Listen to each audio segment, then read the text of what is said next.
What's up, guys and gals? It's your host with the most, Griever, as always, bringing you guys the latest piece of One Piece, chapter 1088, entitled The Final Lesson. Now, this was going to be a reaction, guys, but I was very worried because I was quite busy on Wednesday and on Thursday. So, as a result of that, I was very worried about getting spoilers and stuff. So, the fact that the chapter dropped incredibly early, I made sure that I had to read the chapter. So no reaction this week, unfortunately, but I was too worried about spoilers, and I'm glad I did not get spoiled. So we're doing a review anyways, but that doesn't mean we don't have some things to talk about. And by the end of the review, I will be stealing a good line that Teching101, who has been, of course, in the community, big-time YouTuber, for NFTuber, whatever you call it.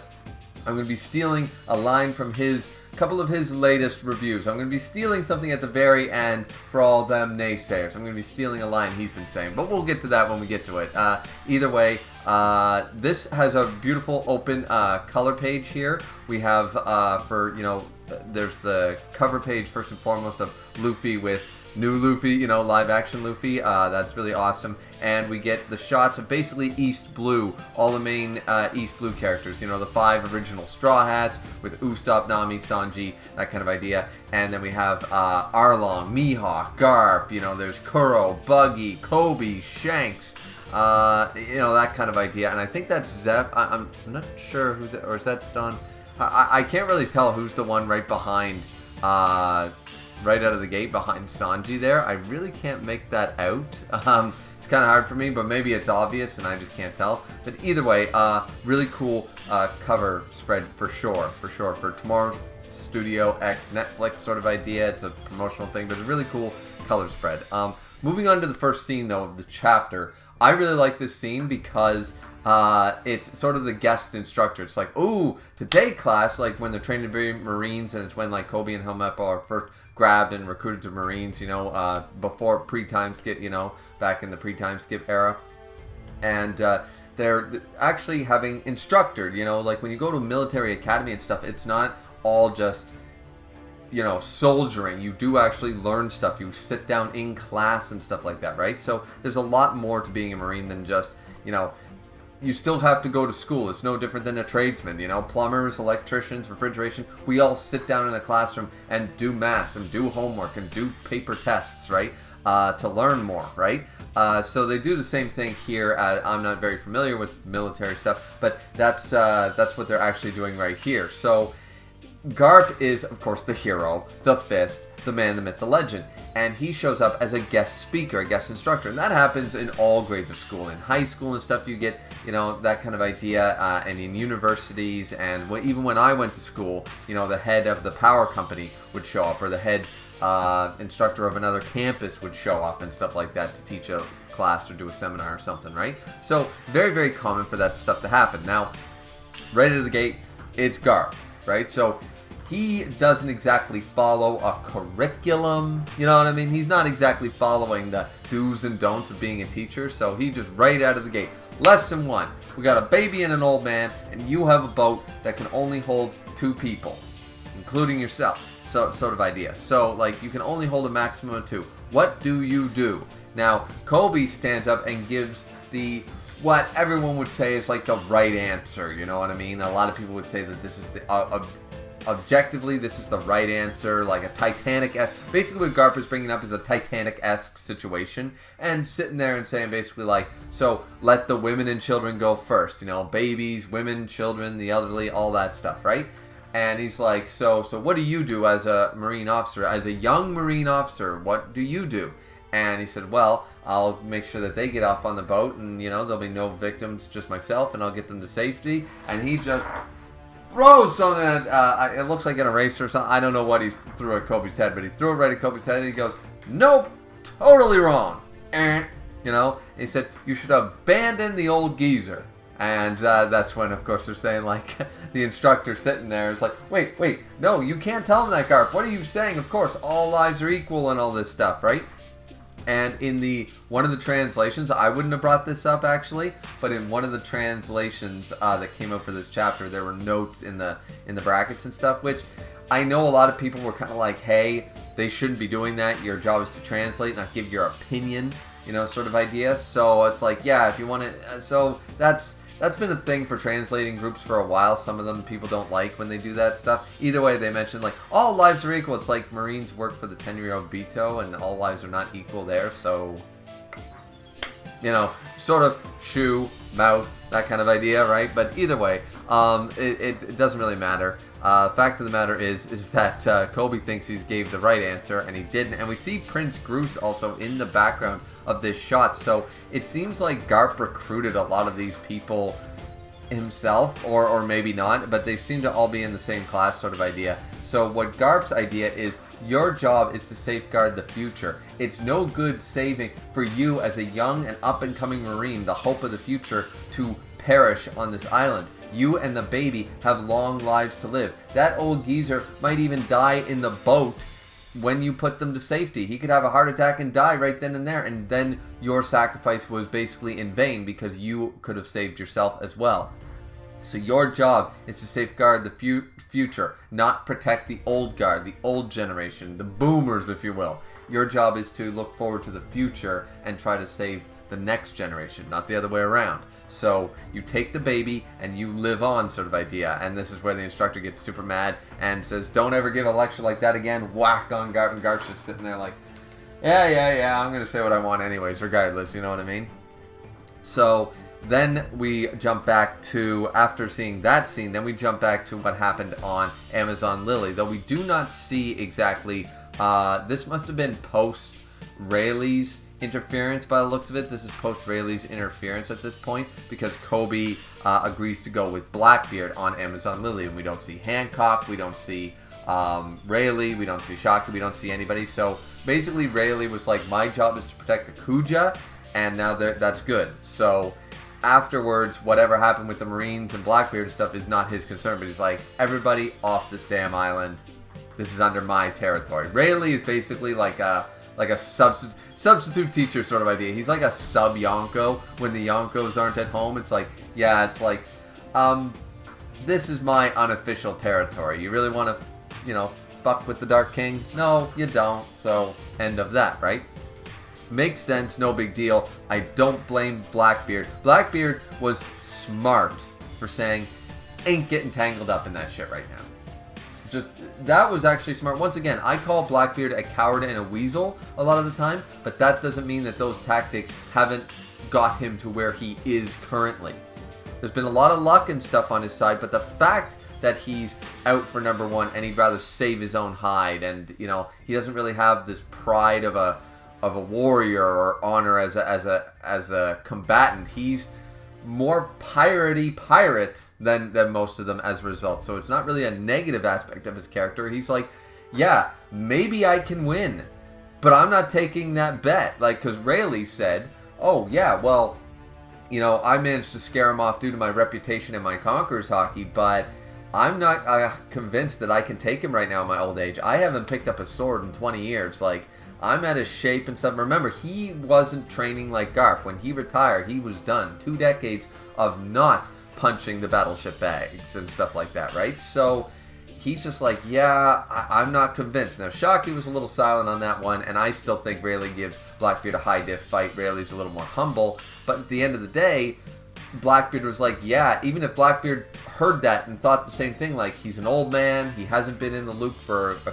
couple of decades, I might be able to take him. That's the key word there, might.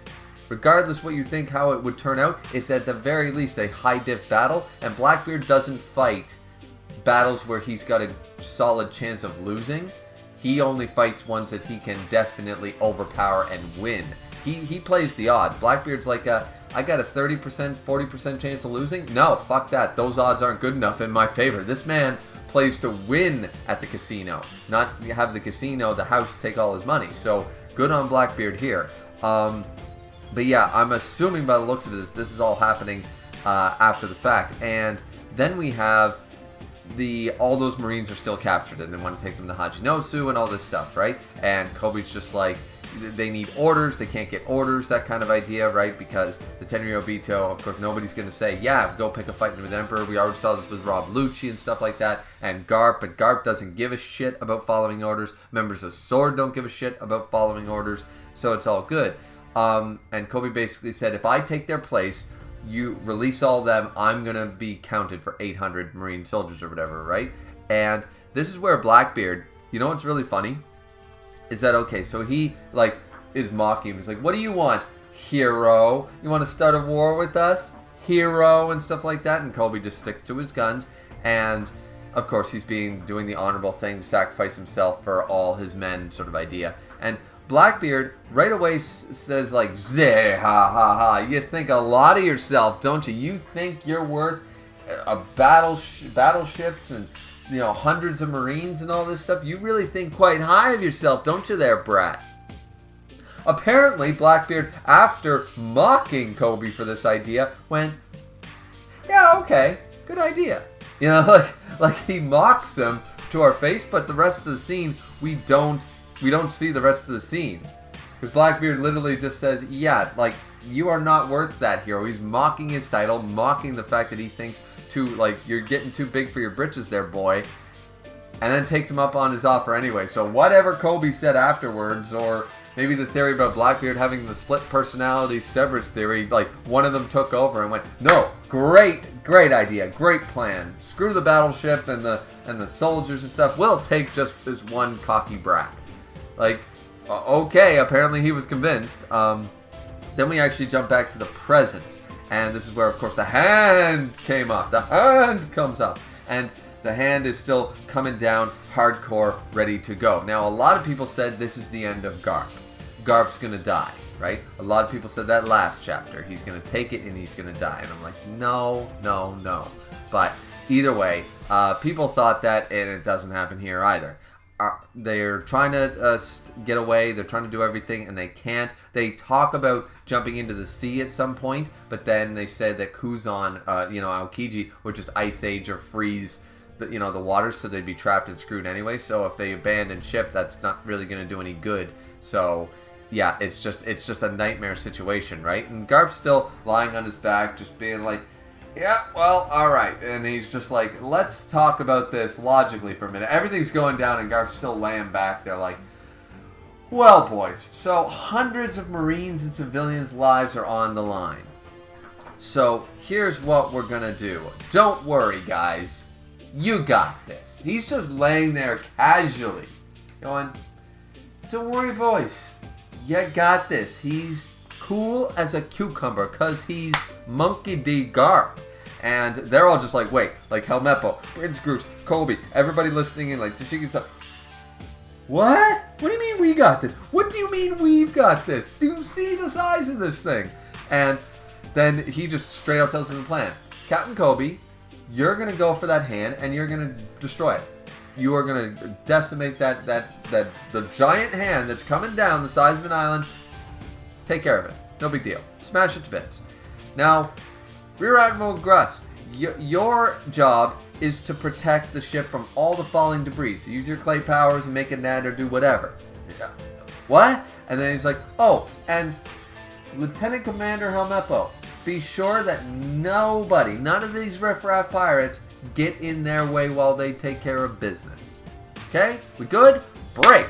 And everyone's like, what did our quarterback just ask us to do? What's this insane Hail Mary play? What are you talking about?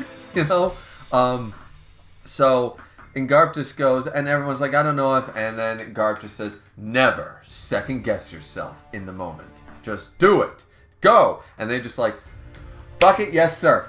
And they just go. And somebody brings up later, like, I think it's a Groose there. I keep calling him Gus. I don't know why. Probably Disney's Recess or something. But Prince Groose says, like, do you have a bomb or something on you? Like, are you like Android 16 or something like that? Like, you're going to, like, self-destruct and fucking, it'll take out the hand? Like, what does he mean? And he's like, I don't know. I guess I got to smash it to bits for something. I have no idea. Now, this is where, the fodder, all the pirates of Hajinosu, all the fodder guys, and some of them might be actually worth their weight in something, but of course it's GARP, so nothing.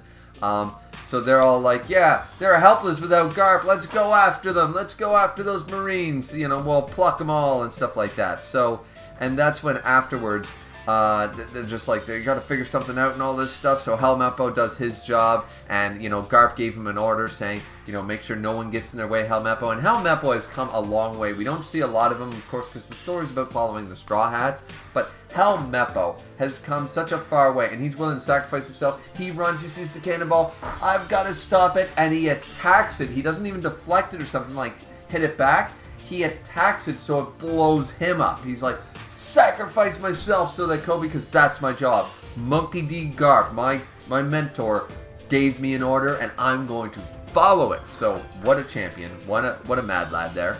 And Prince Groose even says, like, because they're like, Helmeppo, don't look back. Don't look back. We hesitate for a second. Garp already told us, never second, no hesitation in the heat of the moment. We gotta go. So this is really intense. I really like this chapter for this. This is where we see Kuzan has gotten back up after taking a Conqueror's Haki hit. Granted, last chapter, I believe I said, like, so does this prove that Aokichi has Conqueror's Haki? Not really sure. I don't think. I think that was all Garp's side of things, and the Ice Fist was Aokichi's side. So I don't think Kuzan here is confirmed to have Conqueror's Haki, though somebody else might. Another Marine might have it, and we're going to get into probably an argument. A lot of people are going to say it's armament, but anyways. So Garp gets up, Kuzan's there to face him again, and Kuzan looking pretty beat up. Like, Garp has been taking on, like, Shiryu, he took down Sanwan Wolf, he's been taking Pizarro, he casually deflected the drunk guy, I always forget his name, and he's been going toe-to-toe with an OG Admiral for kicks. I mean, Garp has been proving everybody wrong. Everybody. The only guy from the old guard that we actually ever see fight before this in all earnest was Whitebeard, sick and dying, not even able to use his hockey correctly, confirmed, and while having a heart attack, by the way, halfway through, and Rayleigh, who hasn't actually trained or done anything in 2 decades, and he's able to go toe-to-toe with an Admiral. So, I mean, Garp has stayed in shape is the difference. So, he is that guy. He is that man. Any doubts about Garp is just absolutely out to lunch as far as I'm concerned. But,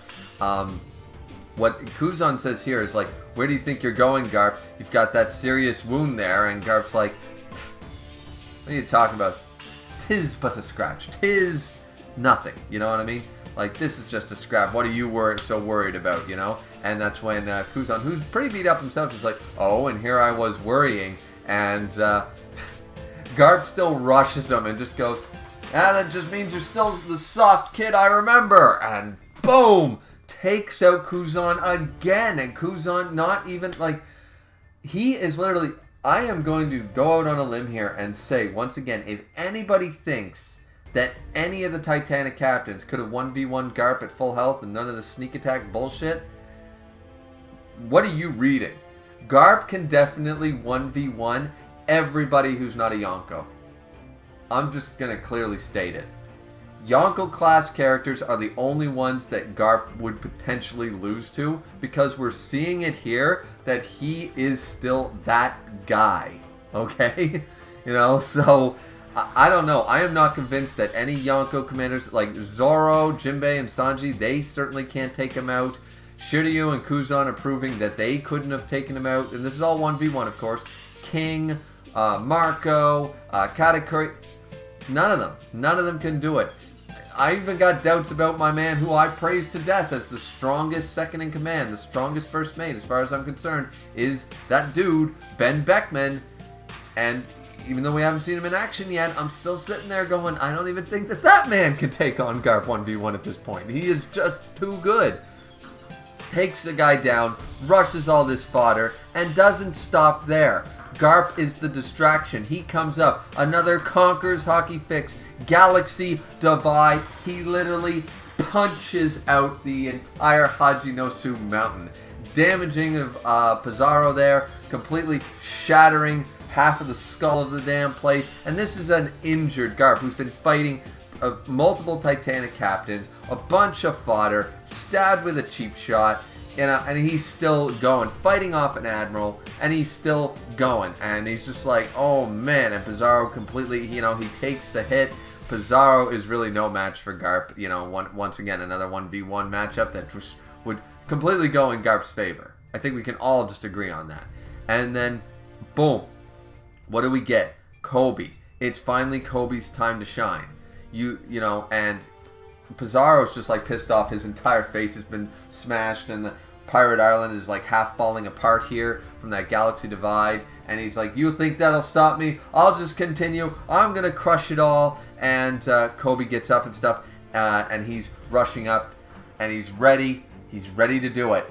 What is he going to do? Well, we get this quick little flashback to way back when, you know, once again, pre-time skip, when Bogart, who, why is our man Bogart? Reddit had these awesome edited panels. Why is our main man Bogart not doing some cool shit? We deserve to see it. I think Oda dropped the ball there, not showing Bogart in action, like taking, like clashing, even like a Vista Mihawk thing, clashing with Shiryu just to show that, yeah, you know, something like that. Like Bogart as the first mate of Garp's second in command and stuff, he can take on Titanic captain level dudes. Maybe not win all those battles, but he certainly is a match. But we didn't get to see that. That's really unfortunate. Really was hoping to see that. But the fact is that back then when they were training them, he was training him to death, right? And Kobe kept saying, I have no special characteristics. I'm not super smart. I'm not super strong. I have, you know, weak knees, bad height. I have glasses. You know, I have bad eyesight. All this stuff. I'm not gifted with anything. So I need to train 200 times, 300 times, 1,000 times harder than everybody else just to get to where everybody else stands. And he's just working his ass off. And he, without even Garp's incentive, has been battling the battleship bags. He's been punching them for 2 years. For the past 2 years, he's been punching them after Garp's training every single day. And even Garp's like, wait, what? The kid keeps going after... Because Garp's training is like Anna from Shaman King training. It's hell training. It's like they should be dead and exhausted and not be able to move the next day. And Garp's like, wait, he's doing my whole training regimen and still doing more? Even Garp's shocked and surprised by that level of commitment.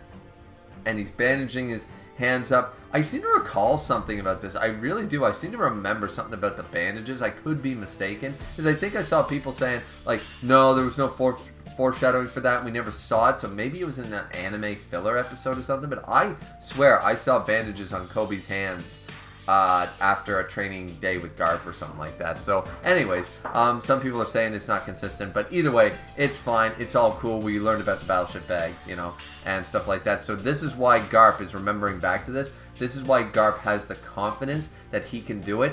And another reason that because Garp could have destroyed the hand with his galaxy divide. There's no doubt in my mind, even with the wound and stuff like that, he probably could have done it. But this is to showcase, this is to give the next generation, the new, you know, the future of the Marines, their time to not stop doubting themselves and recognize their own strength, that they will be fine without him. That it's, remember the lesson at the beginning of the chapter, leave the old man behind, leave the old geezer behind. You're the future. You're going to have to fight these battles. I'm not always going to be here sort of idea. There's a lot to unpack with this one, but there was a solid reason. He wanted Kobe to stop doubting himself. This is the level we're playing at, and you need to be able to face that without fear and have confidence that you can destroy an island-sized fist. You can stop it. You can fight because you are that good. You are the future. And boom, what does he do? Double page spread. It's absolutely glorious. You know, everyone's talking, Kobe, Kobe, Kobe. And boom, he shatters the hand and the whole arm it's attached to with his version of, I guess, Galaxy Divide, which is honesty, impact. And boom, Kobe fans are eating good. I'm just going to say that straight out of the gate. Kobe fans are eating fucking well. They're eating filet mignon for these chapters, okay? And there is the argument that I'm going to make. Kobe just showcased Conqueror's Hockey. Now, some people are going to say, no, that was armament hockey. You know, he got the vulcanized fists and the little black lightning. Sometimes, you know, was showcased for armament hockey. Yeah, it has been. I believe that is the case. I'm not going to say that I confirm or deny that because I'm not sure. I didn't reread all of One Piece looking every time armament hockey was used and look for the little black lightning. But generally speaking, the lightning now has been associated with Conqueror's hockey. And if this was the only evidence of that, I would say, yeah, okay, it's probably armament hockey. But the future of the Marines, GARP's protege, Sengoku and GARP are both confirmed to have Conqueror's hockey, which anybody who ever doubted that GARP had Conqueror's hockey is just out to lunch. But we got that confirmation. If a new generation Marine's going to have Conquerors, it's going to be Captain Kobe. I mean, that's without a shadow of a doubt. The other thing is there is one other piece of evidence I would like to bring that was is his speech in Marineford. He got everybody to stop and listen to him in a way.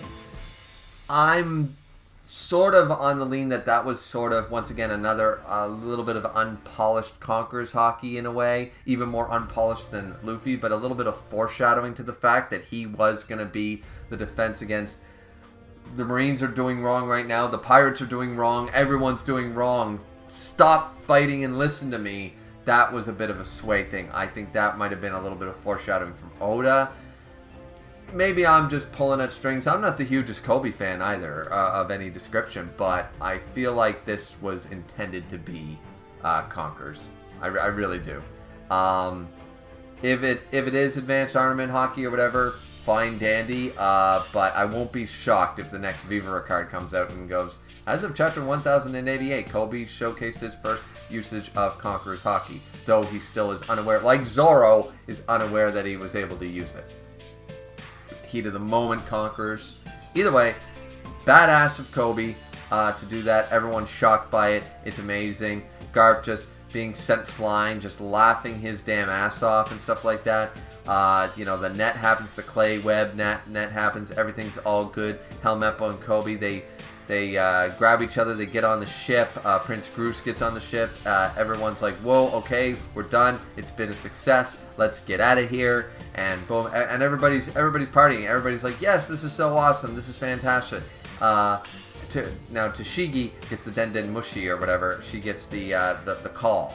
And it's just like, GARP is like, yeah, so good job, everyone. The mission to rescue Kobe was a success. And everyone's like, all right, GARP, hurry back here and we'll keep going. And he goes, all troops withdraw from Hajinosu immediately. I'll figure something out. Don't worry about me. Blah, ha, ha, ha. In a situation like this, the safety of you kids is always the top priority. You finally get it right. Our success here will prove to be a serious blow to the pirates everywhere. Which it will be, because in the papers it'll show that one battleship with young Marines, not admirals. I mean, GARP was there, but they didn't send a whole fleet. They didn't send an admiral. They didn't buster call. They sent one lone ship, went in with a handful of gutsy Marines, and they struck a blow to Blackbeard's home island. They decimated that island and got away. That's going to be a great day, and that's what he's saying. We struck a serious blow. This is fantastic. Keep moving forward, and never forget, and this is so nice because Prince Groose was asking, hey, I'm the future of the Marines too, right, GARP? Right? And he says, you all, and I love that all the young folk are on here. You have Tashigi, you have Prince Groose, you have Helmeppo and Kobe. You have all the young Marines up and coming, sort of under GARP's wing, and he said, never forget, you are all the future of the Marines. And it's just like, yeah, and alright, so we're going to talk about this scene here in a second. We're going to talk more about that. This chapter ends with jumping back to Egghead, which, I mean, honestly, I've been enjoying this a lot more not being on Egghead, because I don't like Vegapunk, and I don't really like Egghead Island at all. But apparently we're going back to Egghead to clear that shit up, and I knew we would have to eventually, so it's fine. But, so the Egghead incident where Emperor Straw Hat Luffy would face siege on the island of the future, so apparently Kizaru and Saturn are there, they're on their way or whatever, we see the ships, we have a break next week, and we're going back to Egghead, we're going to go see the Straw Hats again. Though, once again, I would have been fine following GARP for a little while longer, but either way, so that's the end of the chapter. Now, this is the thing I want to talk about. So, we got GARP here, and he's been stabbed.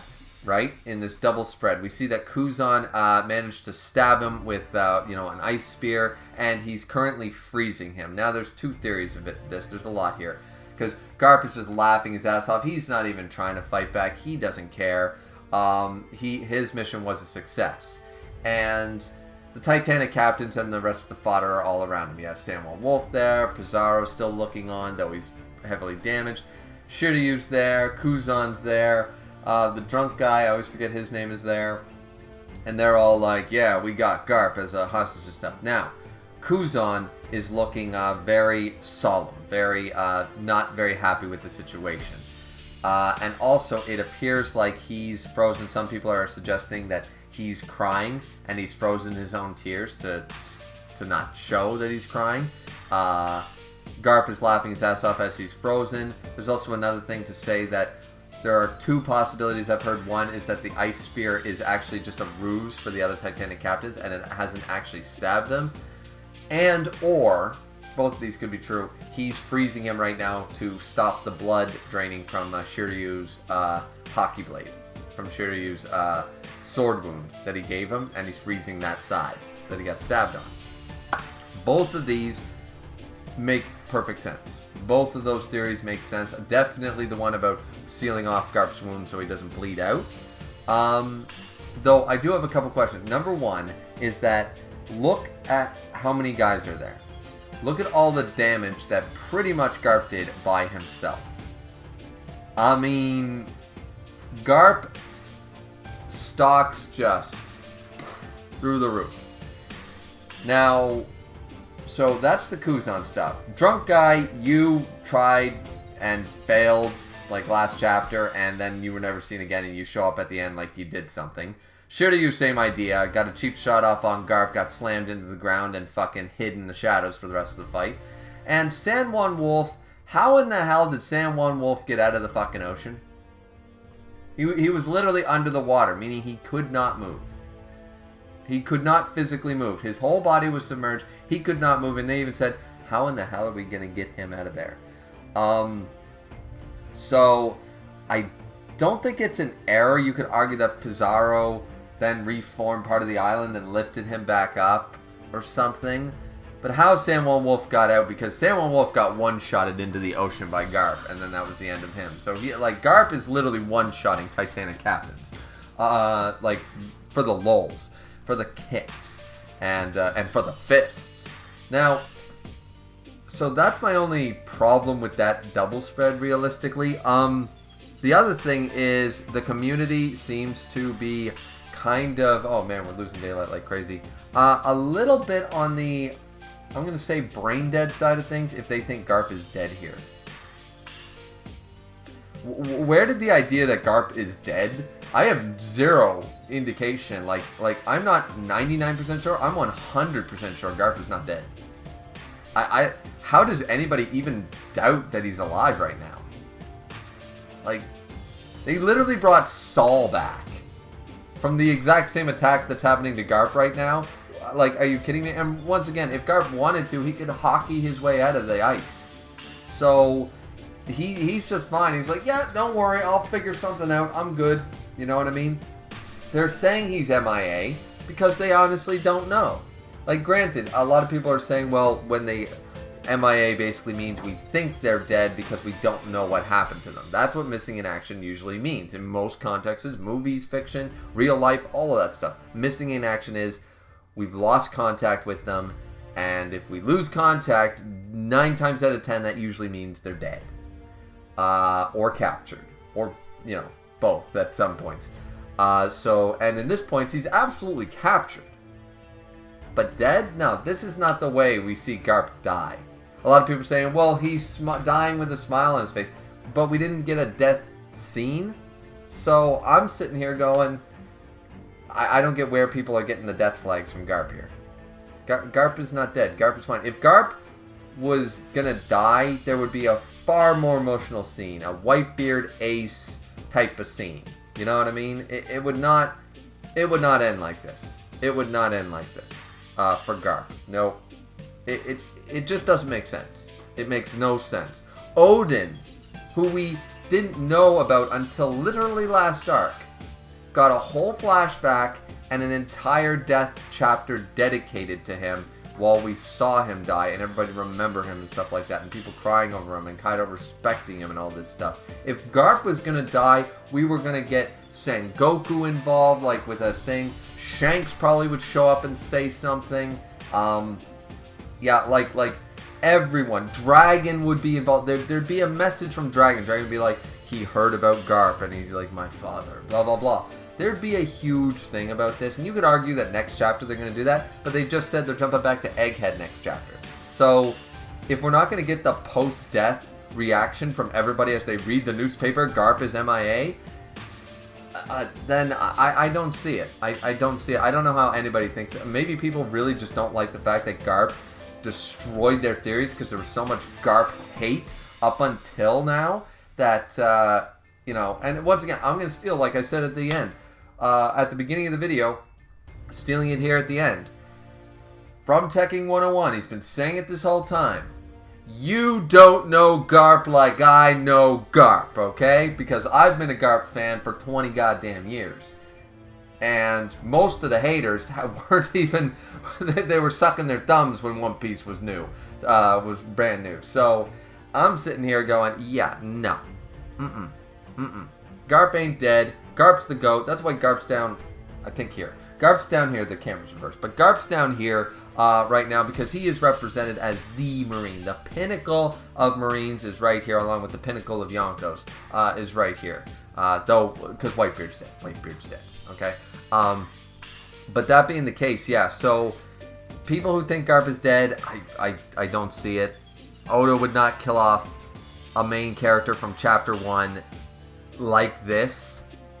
That would be the turning point. If Garp actually died right here, and then we find out that Garp's dead later, I might drop One Piece over that. That would be the worst writing decision Oda could possibly do, is show Garp's death like this. So, is he injured? Is he in a bad situation? Yes, but is he dead? Of course not. Of course not. You know, I don't see some big title card like for Whitebeard or Ace or anything like that yet, you know? So, yeah, no, I'm good. I'm good in my belief that Garp is 100% alive, not a doubt in my mind. So yeah, the final lesson was a fantastic chapter. You know, and I'm also of the belief that Kobe used Conqueror's Hockey, not Armament Hockey there. Until proven otherwise, I'm going to go on a limb and say that was Conqueror's. So, anyways, what do you guys think? We're losing daylight fast, of course. It clouded over, started to rain, so I lost a bunch of daylight. It's still early, but it's only, Jesus Christ, it's mid-afternoon. But anyways, thank you guys so much for watching. Don't forget to like, comment, and subscribe as always. I know this is a very long review, but we need to talk about a lot of things. My throat is very hoarse now from boring you guys with all my theories and my opinions for the last 45 minutes. But anyways, that's it. I love this chapter. Break next week. Jumping back to Egghead. But hopefully it's a good chapter. Thanks guys so much for watching. Like, comment, and subscribe. And we'll see you guys back here next time for the next piece of One Piece. Looking forward to it. Hope you guys are too. Garp is 100% alive. You know how I know? Because you don't know Garp like I know Garp.